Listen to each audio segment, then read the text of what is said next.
I think it's been a great summit again. It's very exciting. What's becoming clear, and I think we're all realizing now, is that the microbiota is at the center of so many different things. I think of it as sort of as a bicycle wheel, where the microbiota is the hub, and at the end of all the spokes is everything from irritable bowel syndrome to inflammatory bowel disease like Crohn's disease, right through even to perhaps the way that we behave.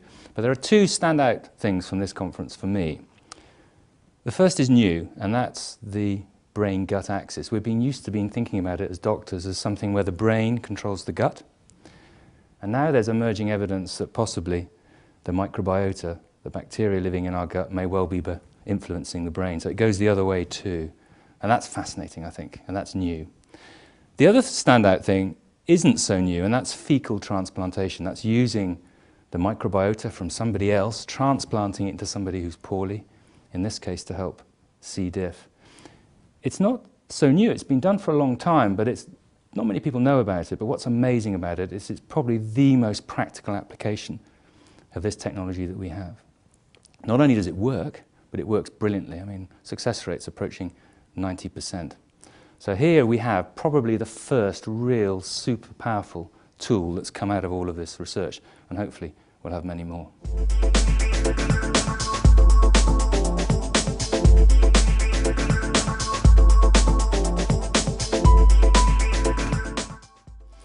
For me, the first summit was the first time I'd really got to understand the scale of the research that's been done all across the world into this. I'd heard odd little stories with my journalist hat on of somebody working in irritable bowel syndrome, for instance. But what I didn't realize was that there were so many different people from all around the world. So it was interesting to meet them all for the first time last year and eavesdrop on their conversations. I think what's happened this time is that the game's moved on. Their research has gone even further, it's even more exciting. They're even more excited. And I think that excitement, you could almost feel it. It's tangible.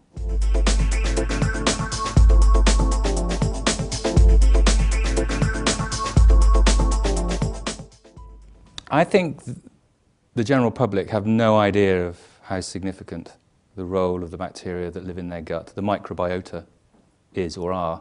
I think one of the problems is the term microbiota. It's a term that we all understand as doctors and scientists, but it's not something that the public can grasp very well.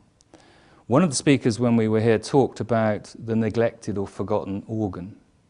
And although it's not scientifically correct to talk about the bacteria being an organ, it's a good way to think about them. That they have a very important function, they're vital for normal life, but also that their function interacts with all the other organs in the body in the same way that the heart interacts with the brain and the liver and the kidneys. And perhaps if we could get that message across, that this is an important organ that needs to be looked after. And how do we look after it? Well, the science is still looking into that. But what we do know is that we need to feed it well, so a healthy diet and the fruit and veg, which is a message the public are familiar with. But also we need not to harm it unnecessarily. And perhaps the most important thing here for me as a practicing doctor is the use of antibiotics.